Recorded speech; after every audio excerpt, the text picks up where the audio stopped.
नमस्कार, दृष्टि पीसीएस के यूट्यूब चैनल पे आपका फिर से स्वागत है। मेरा नाम है संजूर और आज हम आपके लिए फिर से target UP MP UK PSC 2024 में हम लोग जो अभी चर्चा कर रहे थे लाभ और हानि पे, तो आज हम लोग इसके तीसरे पार्ट पे चर्चा करेंगे। तो आज जो हमारा टॉपिक होगा वो होगा प्रॉफिट एंड लॉस पार्ट 3। तो अभी तक आप लोगों ने प्रॉफिट लॉस के दो पार्ट को देख लिया है। उसमें लगभग 16 क्वेश्चंस को हम लोगों ने सॉल्व किया है। तो वो 16 क्वेश्चन बिल्कुल अपने में बहुत ही बेहतरीन था और कहीं ना कहीं आपको 16 टाइप के प्रश्नों को हल करने का मौका मिला होगा।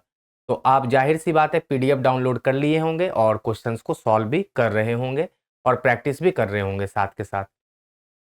क्योंकि 2024 में जो भी परीक्षा होगी यूपी की, एमपी की या यूके की, तो आपको अभी से उसके लिए तैयारी करनी पड़ेगी जिससे कि आपके सीसेट की परीक्षा बेहतर हो सके। तीनों परीक्षा में मैथ्स और रीजनिंग का ठीक ठाक स्कोप होता है, ठीक ठाक मार्क्स मतलब उसमें लाना होता है पास करने के लिए। हर स्टेट का अलग अलग क्राइटेरिया है, तो आपको उसी के अनुसार अपनी तैयारी को मजबूत करनी पड़ेगी अभी से।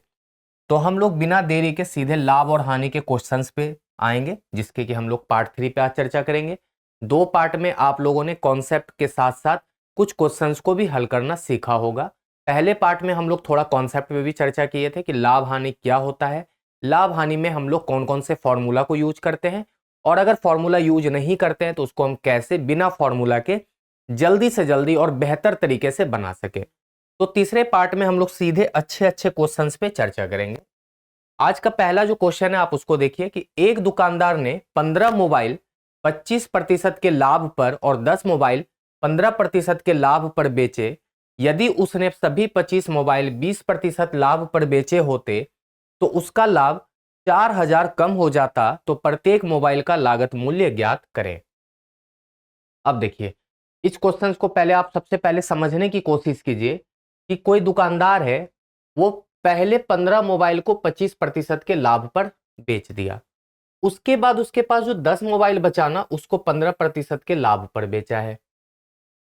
टोटल मोबाइल उसके पास 15 प्लस 10 25 है, और वो सभी मोबाइल को अगर वो 20% लाभ पर बेच दिया होता, मतलब अलग अलग नहीं, टोटल को 20% लाभ पर बेच दिया होता, तो उसको लाभ कम हो जाता। कितने का? 4000 रुपए का।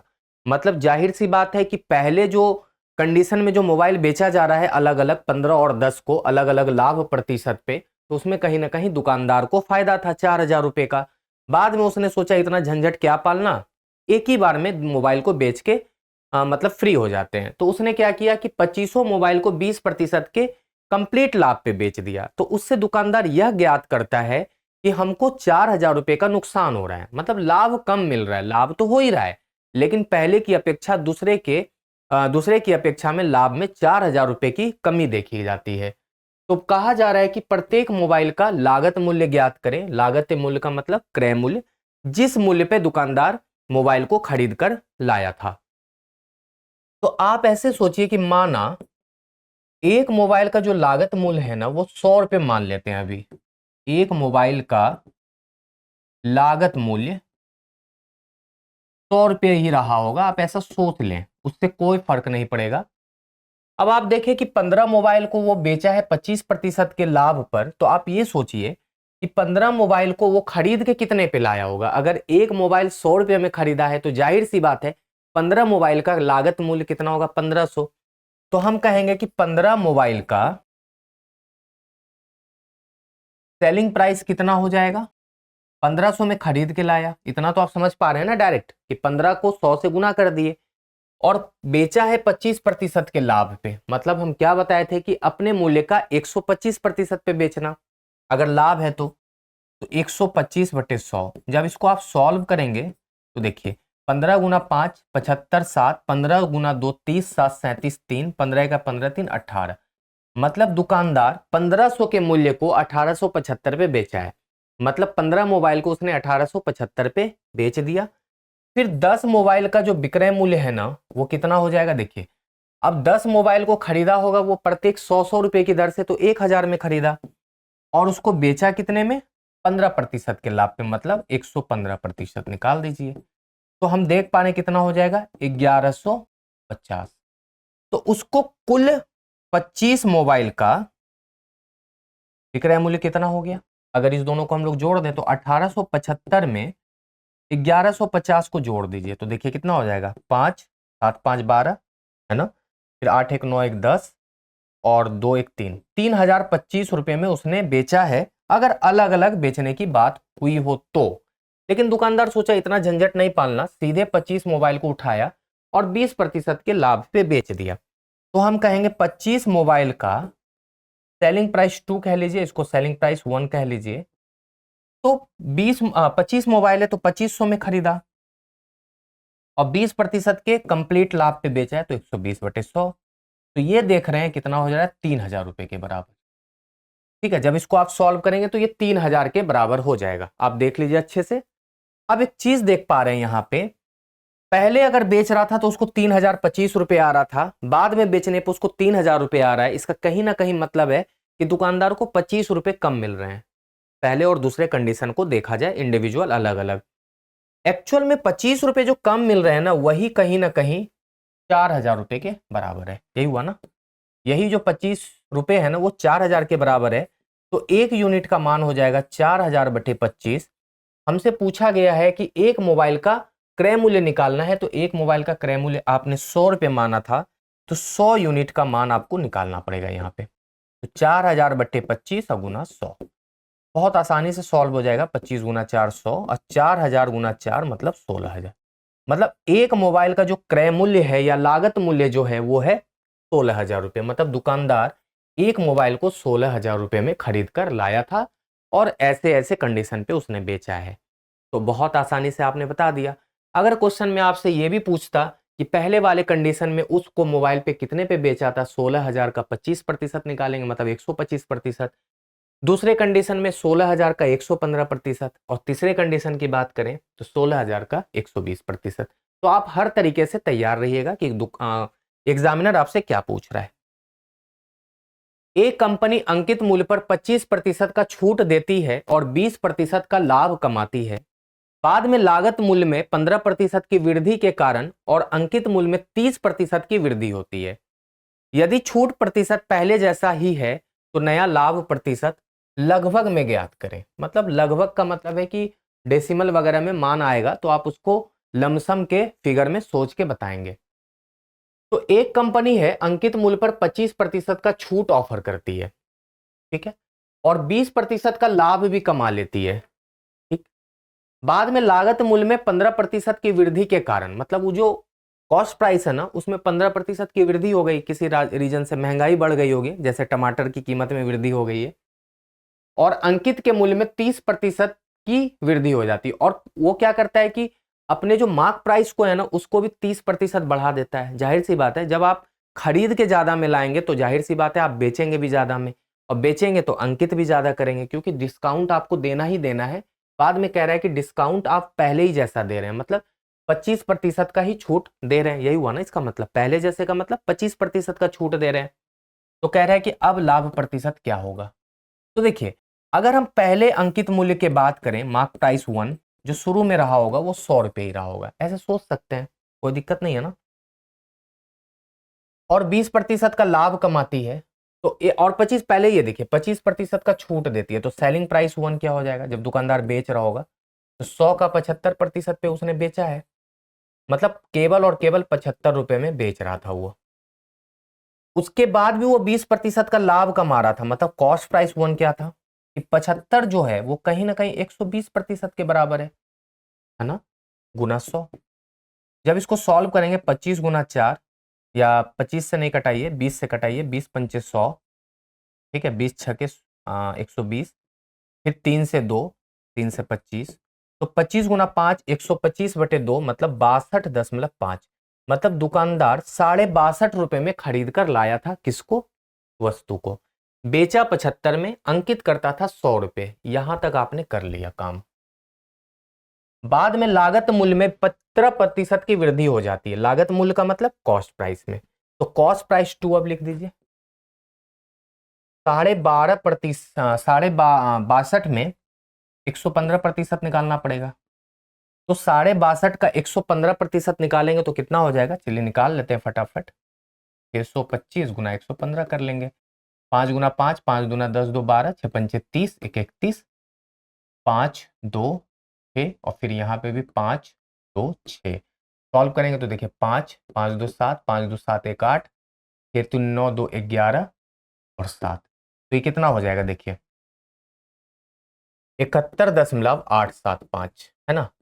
मतलब दुकानदार 71.875 रुपए में अब वस्तु को खरीद कर ला रहा था, क्योंकि 15% की वृद्धि हो गई थी लागत मूल्य में। बाद में अंकित मूल्य में 30% की वृद्धि वो कर देता है। तो मार्क प्राइस 1 100 है, तो मार्क प्राइस 2 कितना हो जाएगा 100 का 130%। तो देख लीजिए ये हो जाएगा 130 रुपए। मतलब 130 रुपए में दुकानदार उसको अंकित कर रहा है। उसके बाद छूट 25% का ही दिया जा रहा है, तो सेलिंग प्राइस 2 कितना हो जाएगा, तो 130 का 75%, क्योंकि 25% का डिस्काउंट है ना। तो देखिए 0 0 कट गया, 13 गुना 75 कितना हो जाएगा, देखिए 13 पचे 65, 6 13 7 91, 6 97। मतलब दुकानदार 97.5 रुपए में अब बेच रहा है वस्तु को। ठीक है, तो अब एक बात समझिए, खरीद के लाया उसने 71.875 में, बेच रहा है 97.5 में, मतलब 97.5 में। तो प्रॉफिट परसेंटेज क्या हो जाएगा, प्रॉफिट परसेंटेज 97.5 माइनस 71.875 बटे 71.875 गुना 100 और प्रतिशत का सिंबल लगा दीजिए। सॉल्व करेंगे तो क्या होगा उत्तर, देखिए 97.5 में आपको घटाना है 71.875। तो देखिए 10 में 5 गया 5, 9 में 7 गया 2, 14 में 8 गया 6, 7 में 1 गया 6, 9 में 7 गया 2, 26.625 को अगर हम 100 से गुना करेंगे तो ये हो जाएगा 2662.5 है ना। और इसको भाग कर देना है हमको 71.875 से। तो कितना हो जाएगा देखिए, अगर हम इसको एक सेकंड के लिए अगर ऐसे सोचें कि ये 2662.5 है और नीचे 71.875 है, तो ये क्या हो जाएगा, नीचे एक जीरो लग जाएगा गुना 10 और ऊपर क्या हो जाएगा 3 जीरो हो जाएगा, तो कट जाएगा। तो इसमें आप ऐसा कीजिए, इसको 5 लिख के यहाँ 2 जीरो लगा दीजिए और इसको 71.875 रहने दीजिए। तो देखिए अगर आप लमसम में जाएंगे ना, तो एक चीज देख पा रहे होंगे, ये 7 या 21 के बराबर आ जाए, मतलब 3 तो आना ही आना है। मतलब ये वाला और ये वाला ऑप्शन कट गया। लेकिन हमको अब यहाँ पे देख रहे 30 और 36 अभी भी है, दोनों में 3 है, तो थोड़ा करना ही पड़ जाएगा। तो देखिए 5 तिया 15, 7 तिया 21 1 22, 8 तिया 24 1 24 2 26, कैरी 2 है ना, 7 तिया 21 2 23। जब इसको सॉल्व करेंगे देखिए 0 0 0, 6 में 3 गया 3 और यहाँ पे फिर क्या हो जाएगा 1 0। तो देख पा रहे हैं 7 चौके 28 है ना। तो यहाँ पे आ रहा है लगभग 7 पचे 35, तो ये लगभग ना 34-35% के करीब आएगा। तो हम कह सकते हैं कि 36% ही हमारा क्या होगा, यहाँ पे नया लाभ प्रतिशत होगा।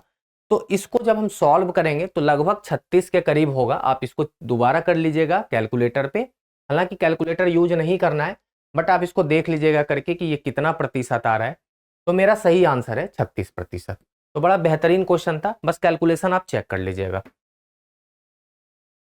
एक व्यापारी एक वस्तु बेचकर 40% का लाभ कमाता है। यदि उसने इसके लिए 25% कम भुगतान किया होता और ग्राहक ने इसके लिए 5% अधिक भुगतान किया होता, तो लाभ प्रतिशत में प्रतिशत परिवर्तन कितना होता। ठीक है, आप एक बात समझिए कि एक दुकानदार क्या है कि वस्तु को बेचकर 40% का लाभ कमा रहा है और उसने उसके लिए 25% कम भुगतान किया होता। मतलब क्या हुआ कि अब जो है ना वस्तु कम कीमत में दुकानदार को मिल रहा है। कितना कम, तो 25%। और ग्राहक को बोला कि चलो भाई 25% हम कम में लाए, ऐसा उसने मन में सोचा होगा। तो दुकानदार को ग्राहक को बोला चलो 5% अब कम दे देना, कम भुगतान करवा रहा है उससे। फिर भी उसको लाभ प्रतिशत हो रहा है, लेकिन कितना परिवर्तन हो गया पहले की अपेक्षा बाद में। तो सोच लीजिए पहले दुकानदार 100 रुपए में खरीद के लाया होगा, तो बेचा कितने में होगा, तो 100 का 140%। मतलब 140 रुपए में दुकानदार वस्तु को बेच रहा था पहले कंडीशन में। अब क्या हुआ कि अब कंडीशन चेंज हो गया, अब दुकानदार 25% कम भुगतान करता है, तो कॉस्ट प्राइस 2 कितना हो जाएगा 75 है ना। 100 का 75%, डायरेक्ट नहीं लिख रहे हैं आपको, इतना अब तरीका सिखा रहे हैं जल्दी करने का। और उसके लिए 5% अधिक भुगतान किया होता और ग्राहक ने इसके लिए 5% अधिक, अच्छा ग्राहक को 5% अधिक भुगतान करना है, कम नहीं करना है। एक तो कम में ला रहा है और मतलब ग्राहक से ज्यादा चार्जेज कर रहा है। तो 140 का 105% निकाल दीजिए, सॉल्व कीजिए, 0 0 कट जाएगा, 2 सते 14, 2 पंचे 10, 5 से 21 बार में कटेगा, तो ये कितना हो जाएगा 147। अब देखिए खरीद के ला रहा है 75 में, बेच रहा है 147 में, तो प्रॉफिट कितना हो जाएगा, प्रॉफिट परसेंटेज राइट निकालते हैं, 147 माइनस 75 बटे 75 गुना 100%। जब आप इसको सॉल्व करेंगे भाई तो कितना हो जाएगा, देखिए 147 में 75 घटाएंगे तो 7 में 5 गया 2, 14 में 7 गया, तो 7200 बटे 75 हो जाएगा। सॉल्व करेंगे इसको, देखिए 25, आप ऐसे कीजिए 5 से कटाइए, 5 से 15, 5 से 14 है ना, 5 चौके 20, 5 से 14, हाँ 1440 हो जाएगा। फिर कटाइए, 5 दिया 15, ये सही है ना, 5 का 5, 2 5 चौके 20, हाँ ठीक है। फिर कटाइए, 5 दूना 10, 5 अठे 40, 8 8 16, 2 18, हाँ कट जाएगा, ठीक है। 288 बार में 5 दूना 10, 2 5 दूना 10 4, 5 अठे 40, 4 5 अठे 40, ठीक है। 8 8 16, 2 18 कट जाएगा 3 से, 3 नंबर 27, 1 3 6 18, 96% इसको यहाँ पे प्रॉफिट हो रहा है। अब देख लीजिए, पहले उसको 40 हो रहा था, अब उसको कितना हो रहा है 96। कितने प्रतिशत अधिक प्रॉफिट हुआ उसको, 56।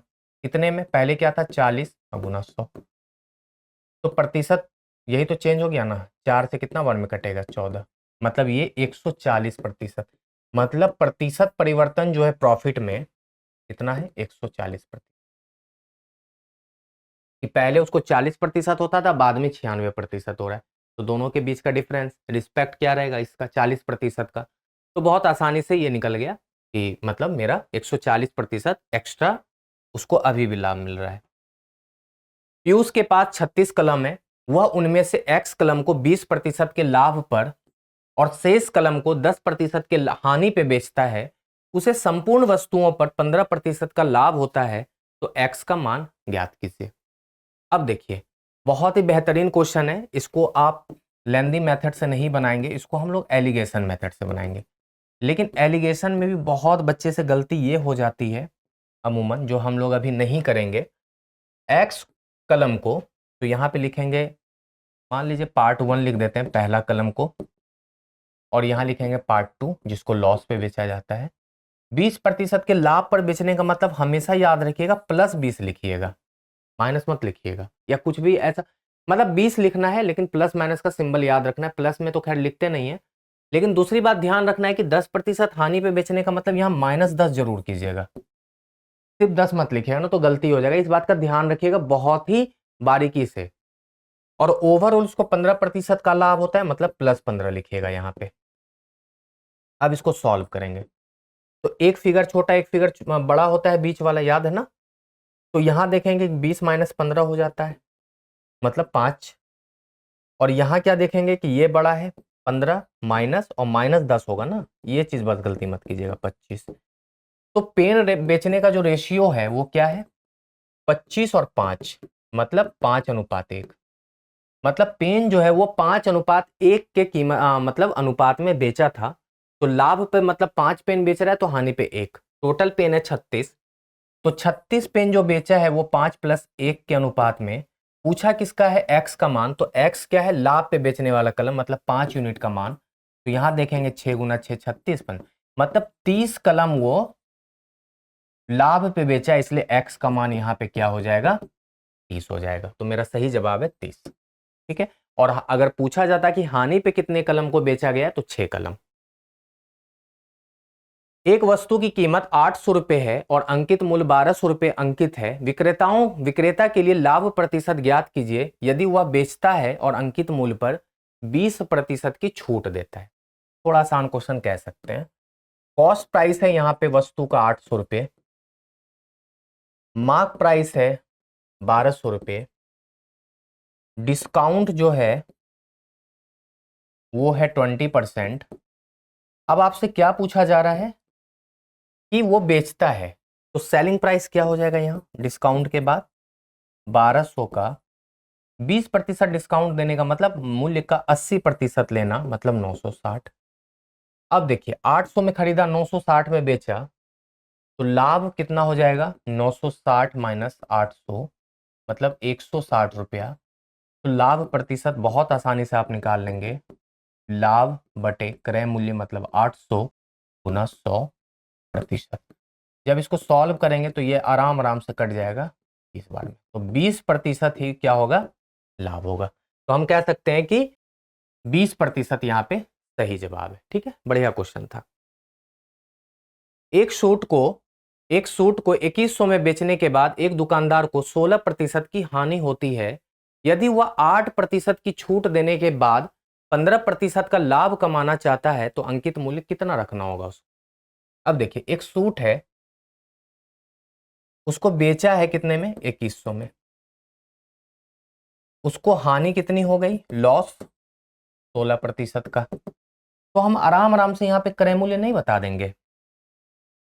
तो ये जो 2100 है वो कहीं ना कहीं 84% के मूल्य के बराबर है ना, क्योंकि 16% की हानि होने का मतलब उस मूल्य का 84% है, मतलब 2184 के बराबर है। तो 100 का मान ज्ञात करना है। अब देखिए ये बहुत आराम आराम से कट जाएगा।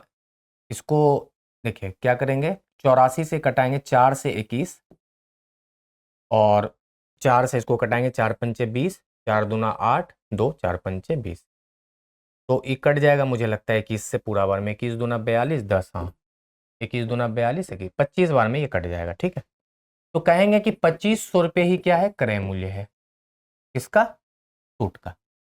अब क्या है कि वो 8% छूट देके और 15% का लाभ कमाना चाहता है, तो मतलब ये सेलिंग प्राइस 1 है।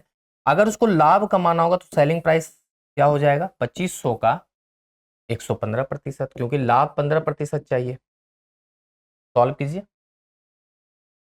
देखिए 0 0 कट गया, 115 गुना 25 कर लीजिए, 115 गुना 25 कितना होगा, 5 पचे 25, 5 5 दूना 10, 11 दूना 22, 21, है ना। तो 5 7 8 2 मतलब 2875 रुपये में उसको बेचना पड़ेगा। कितने में, 2875 में। लेकिन क्या है, ये 2875 में बेचना तो पड़ेगा, लेकिन ये डिस्काउंट के बाद, डिस्काउंट कितना देना है उसको, दुकानदार कितना डिस्काउंट देगा कस्टमर को, 8%। तो जब 8% डिस्काउंट दे रहा होगा, इसका मतलब है ये कहीं ना कहीं 92% के बराबर होगा, ये 2875 है ना। तो कहेंगे मार्क प्राइस कितना हो जाएगा, ये जो 2875 है ना, ये कहीं ना कहीं 92% के बराबर होगा, क्योंकि वो छूट के बाद बेचा है। तो 100% का मान मतलब मार्क प्राइस कितना हो जाएगा, सॉल्व कर दीजिए। अब देखिए 92 से 2875 को भाग कीजिए, कट जाएगा, 9 तिया 27 है ना, 2 तिया 6, 9 तिया 27, कट गया। और 92 बार में 92 से ये कटेगा, तो मुझे लगता है कि इसको सॉल्व ऐसे करते हैं, पहले 2 से कटा लेते हैं ना, या 4 से कटेगा, 4 4 से 25, 4 दूना 8, 23। अब कटाइए तो 2875 को 23 से शायद कट जाए, 23 का 23, 5, 23 दूना 46, 11 है ना, और यहाँ 55, 3 पचे 15, 2 पंचे 10, 1 11, 125 बार में। तो 125 गुना 25 करना पड़ेगा, तो मेरा आंसर आ जाएगा। तो 125 गुना 25 कर लीजिए, 5 पचे 25, 5 एक 5, 1 6 है ना, और 5 दूना 10, 2 दूना 4, 5 2, तो 5 2 6 2 8, मतलब 2825 रुपये ही हमारा क्या होगा आंसर। सॉरी ज़्यादा होगा ना, ये गड़बड़ लग रहा है कुछ। 23 से 125 बार में ये कटेगा क्या, 2875 को दोबारा हम डिवाइड करेंगे 23 से, 23 का 23, यहाँ 5 बचेगा, 23 दूना 46 होगा ना, तो 5 में 4 गया 1 5, और 23 पंचे, 3 पचे 15, 2 पंचे 10, 1 11, 125 ही हो जाता है। 125 को हम लोग 25 बार में गुना करेंगे तो आंसर ज़्यादा आना चाहिए, है ना। 5 पचे 25, 2 पचे 10, 2 12, और 5 1 6, 5 दूना 10, 2 दूना 4, 1 5, और 2, तो करिए 5 2 6 5 1 11, अच्छा 3125 होगा, कैलकुलेशन थोड़ा सा गलत हो गया था। तो आंसर हो जाएगा 3125। तो मेरा जो मार्क प्राइस होगा वो कितना हो जाएगा, 3125। तो सही आंसर मेरा है 3125। ठीक है, अब अगले क्वेश्चन को देखिए। अगला क्वेश्चन क्या है कि एक व्यापारी अपना माल 20% के लाभ पर बेचता है। यदि उसने इसे 10% अधिक पर खरीदा होता और इसे 140 अधिक पर बेचा होता तो उसे 25% का लाभ होता है, तो वस्तु का लागत मूल्य ज्ञात कीजिए। अब देखिए, एक व्यापारी अपना माल 20% के लाभ पर बेच देता है। तो सपोज कर लीजिए कि वो खरीद के लाया होगा 100 ही रुपए में। ऐसे सोचिए कि खरीद के वो 100 में लाया, सेलिंग प्राइस 20% के लाभ पे बेचने का मतलब है 100 का 120% पे बेच दिया, वो मतलब 120 में बेचा है।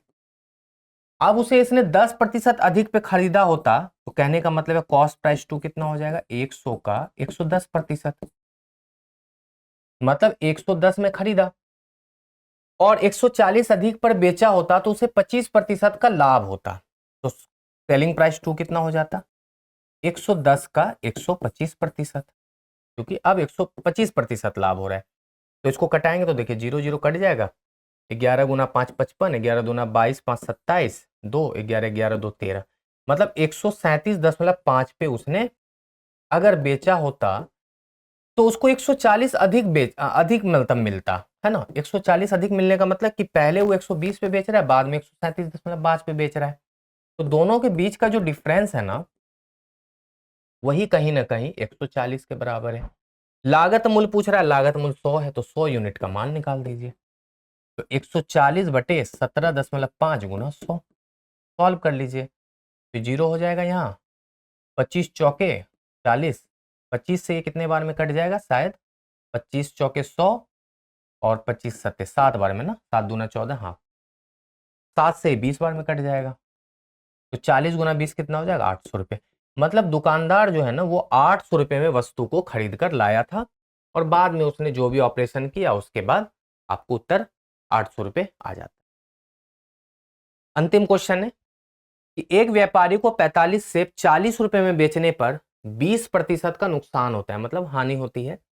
लेन देन में 20% का लाभ कमाना है उसको, तो 24 रुपए में उसको कितने सेब बेचने होंगे। तो देखिए, 45 सेब 40 में खरीदा, तो एक सेब का क्रय मूल्य कितना हो जाएगा, एक सेब का क्रय मूल्य 40 बटे 45 होगा ना, क्योंकि 40 रुपए में 45 सेब खरीदा है। ठीक है, अब 20% का नुकसान होता है, तो लॉस कितना है उसको, लॉस प्रतिशत 20। तो कहीं ना कहीं, अच्छा बेचने पे है ना, तो ये विक्रय मूल्य है। ठीक है, तो हम कहेंगे कि एक सेब का क्रय मूल्य कितना हो जाएगा, 40 बटे जो 45 है ना, ये कहीं ना कहीं 80% के बराबर है ना। तो 100 का मान, तो देखिए 40 दूना और 2 से 50, 5 से कटाइए, 5 दही 50, 5 9 रुपए, मतलब खरीद के लाया था वो 10 बटे 9 रुपए में, बेचा था 40 बटे 45 में, मतलब 8 बटे 9 में, है ना। इसको सॉल्व करते तो 8 बटे 9 आता। अब उसको क्या है, 20% का लाभ कमाना है, तो एक सेब का अब विक्रय मूल्य क्या हो जाएगा, सेलिंग प्राइस 2 कह लीजिए। ठीक है ना, तो सेलिंग प्राइस 2 कितना हो जाएगा, 10 बटे 9, इसको बेचना है 120% के लाभ पे, तो 120 बटे 100, सॉल्व कीजिए कितना हो जाएगा। देखिए 0 0 0 कट गया, ये 0 0 कट गया, 3 चौके 12, 3 3 9, मतलब 4 बटे 3 में अब उसको बेचना पड़ेगा एक सेब को।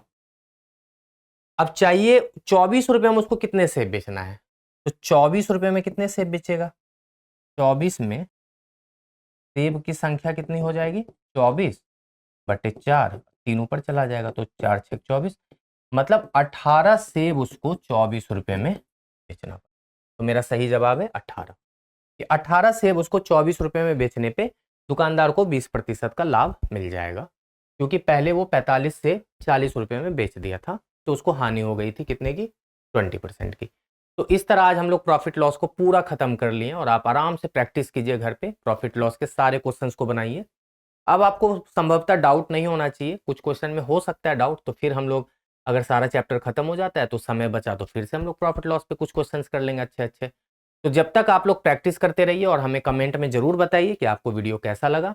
वीडियो पे लाइक कर दें, चैनल को सब्सक्राइब कर लें और टेलीग्राम चैनल से जरूर जुड़ें, वहां से पीडीएफ डाउनलोड करें, वीडियो के लिंक को देखें और बहुत सारे वीडियो के लिंक आपको वहां पे मिल जाएंगे, जो आईएएस पे भी आ रहे हैं, पीसीएस पे भी आ रहे हैं, दूसरे कोर्स के भी वीडियो हैं। तो आप जरूर वहां पे जुड़ें, मतलब मैं आपको जरूर रिकमेंड करूंगा कि आपको टेलीग्राम पे सारे वीडियो देखने चाहिए जाके, और वहां से सारे पीडीएफ को डाउनलोड करके क्वेश्चंस को सॉल्व करना चाहिए। हम लोग प्रॉफिट लॉस को यूपीएससी चैनल पे भी कराएं आईएएस के लिए, तो उसमें थोड़ा अच्छा लेवल का क्वेश्चन है, तो आप वहां भी जाके अपने क्वेश्चंस को प्रैक्टिस कर सकते हैं। तो इसी तरह हम आपसे सप्ताह में 2 दिन मिलते रहेंगे। आप हमारे साथ जुड़े रहें 2024 तक और अपनी तैयारी को बेहतरीन तरीके से करते रहें। तो चलिए मिलते हैं अगले वीडियो में। आज के लिए शुक्रिया।